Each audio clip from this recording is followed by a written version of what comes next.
You were not even surprised anymore. Every time you got in his car, Hansu would quietly gesture to the back seat, like you were some formal guest, not his fiancé.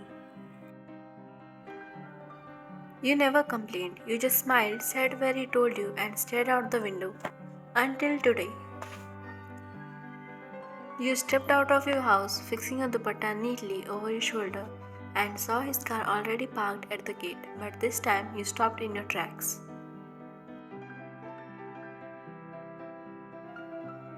Mia was in the passenger seat, laughing at something he said. You froze. That smile on her lips felt too comfortable, too familiar. Hanso glanced up and saw you. His expression did not change. Not guilt, not surprise, just blank, as always. You walked closer, heels tapping the ground sharply. You, good morning. Mia smiling sweetly. Hey, there's no space in front today, sorry. You forcing a smile. There never is. Hansu finally turned, voice low and detached. Hansu, get in the back, we are getting late. You stared at him for a moment, that tone, that indifference, and something inside you just snapped.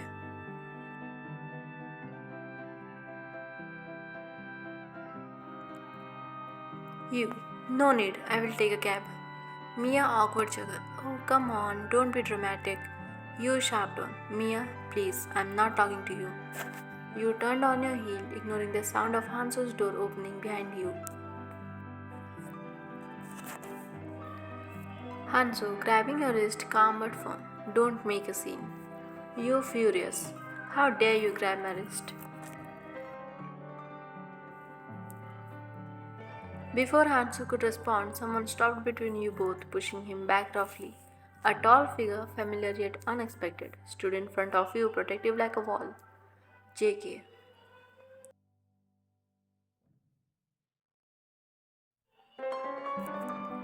Your neighborhood family's son, same school, same city.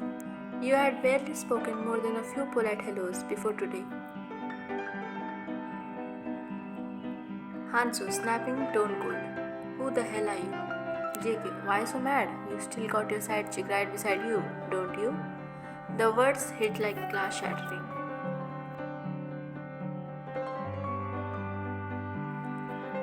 Hansu's jaw clenched and Mia's face twisted in offense. Mia, excuse me, how dare you call me that? Hansu stepping forward. Yen, who is this? JK taking a slow step forward, his tall frame towering over Hansu's.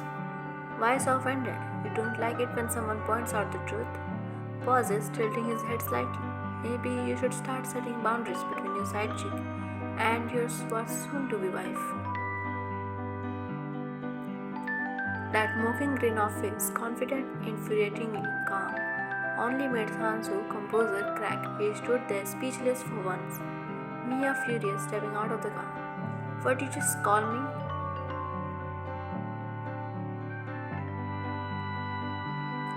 JK glancing her way, tone ice cold. I don't talk to women like you. You frozen, heart pounding, half from shock, half from how he stood up for you. For the first time, Hansu looked small.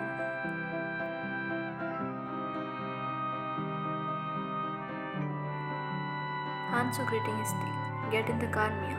We are leaving. He slammed the door shut and drove off without a glance. Moments later, your mother rushed out, worry etched on her face. Mother, what happened? I heard shouting. You taking a breath.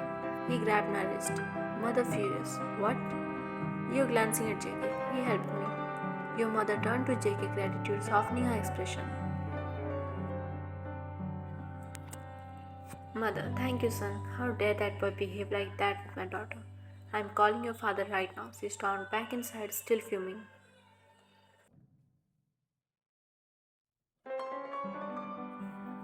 Silence lingered for a moment between you and JK. You turned, meeting his steady gaze. JK quiet but firm, eyes fixed when Hansu's car disappeared. Don't settle with the bare minimum. Pauses, tone deepening. I won't be surprised if they are already on you.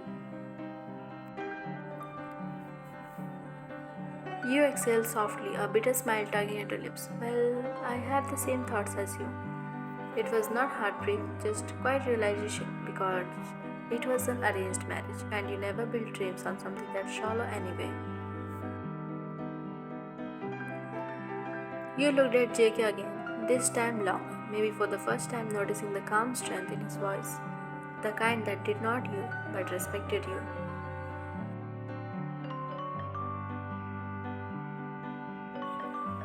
Later that evening, Hansu showed up at your house, his face tied with guilt. He bowed slightly. Hansu, I came to apologize for earlier. I should not have.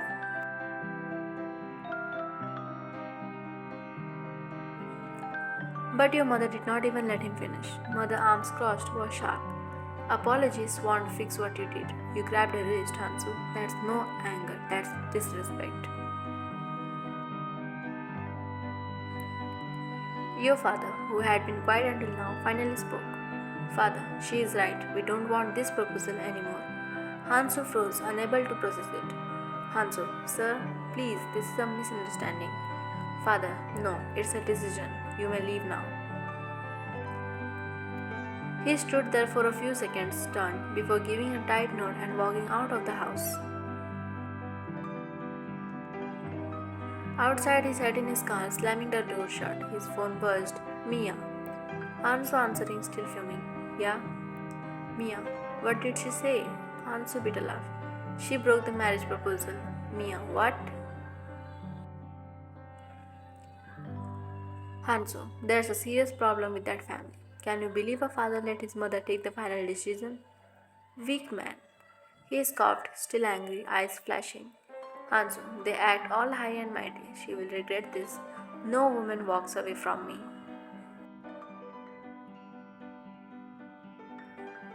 But what you did not know, from the balcony above you had heard everything, and this time you did not feel hurt. You just smiled faintly, thankful that fate showed you exactly what kind of man he really was.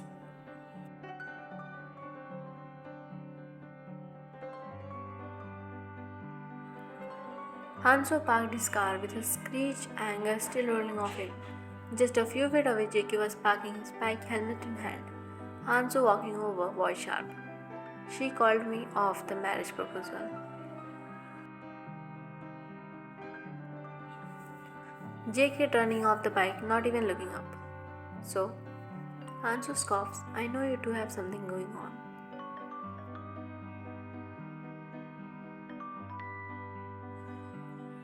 JK finally looks at him, a slow mocking grin spreading. Funny, you should jealous for a man who lost a fiancé in 3 days. Hansu steps closer, frustrated. Oh, so she had a lover behind me, huh? JK tilts his head slightly, still calm, saying it like you knew her for years. You don't even know her favorite color, do you? Hansu froze, his jaw tightening, words caught in his throat. You leaning over the balcony, voice sweet but eyes dangerous. Hey, Hansu. Both men looked up, you grinning before casually lifting your hand and showing him the finger. Hansu, you, jaw tightening, ready to explode.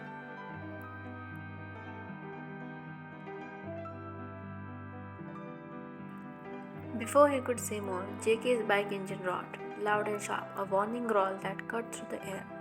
Hansu's confidence instantly dropped. He turned away, climbed into his car, and sped off without another word.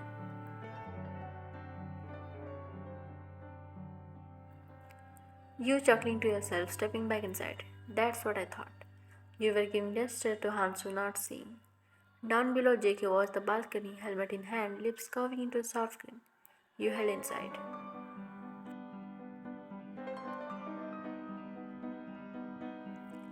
JK quietly to himself. I love this woman so much.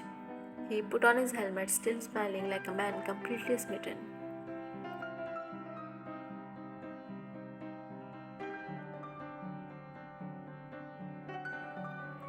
Next morning, early morning 6 a.m., you stepped out into the balcony, towel in hand, drying your damp hair. The sky still pale from dawn, soft golden light spilling over the empty street. Your eyes moved absently across the quiet lane until they stopped.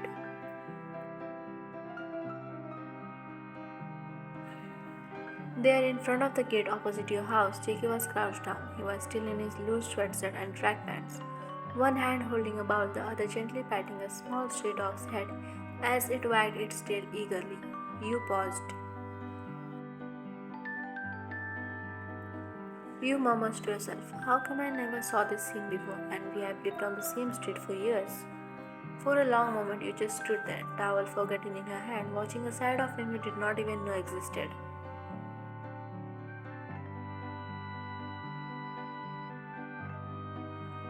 A few days later, you caught yourself staring at JK a little different. You did not fully realize it until that moment.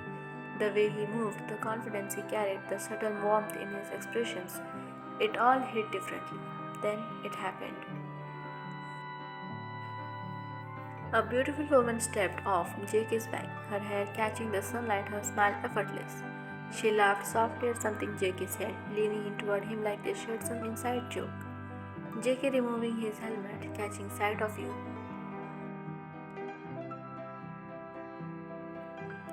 You froze, your eyes betrayed you. You were staring and he noticed.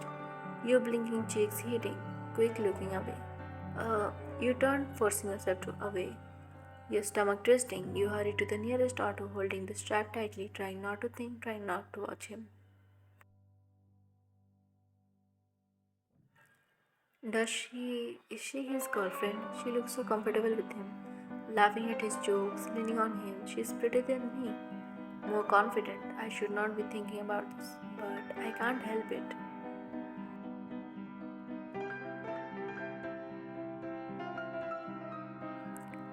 Why am I like this? Why does it hurt so much to see him with someone else? I have always known he is amazing, but this feels different. I should not care, I should not. But I do. I feel small, invisible. Maybe he's always been too good for me. Maybe I just imagine things. Or maybe I will never be enough. The auto ride lasted only 15 minutes, but your thoughts had not stopped spinning. You were on your way to your aunt's place. As you stepped out and handed the driver his fare, you muttered to yourself, you don't think anything, don't be upset. It's not like they have something. He was just being human.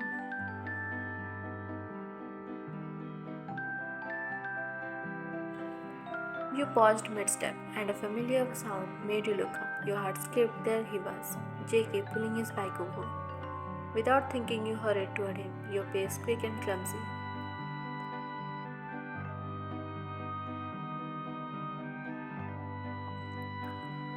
JK removing his helmet. She is my childhood friend, but I call her sister.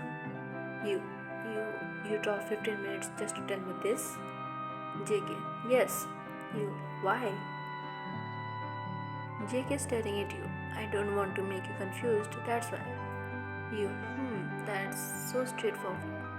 JK, I'm just being honest. Are you heading somewhere?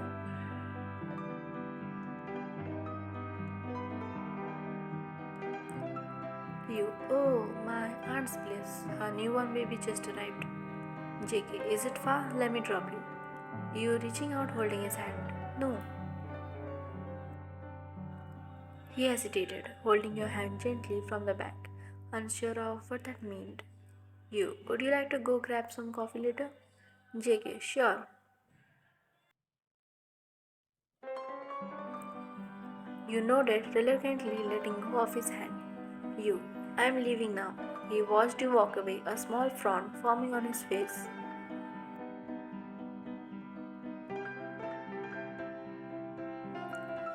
JK touching his hand again, slightly flustered. How could she move so straightforwardly before me? He flexed his fingers where she had held his hand. I'm not washing it.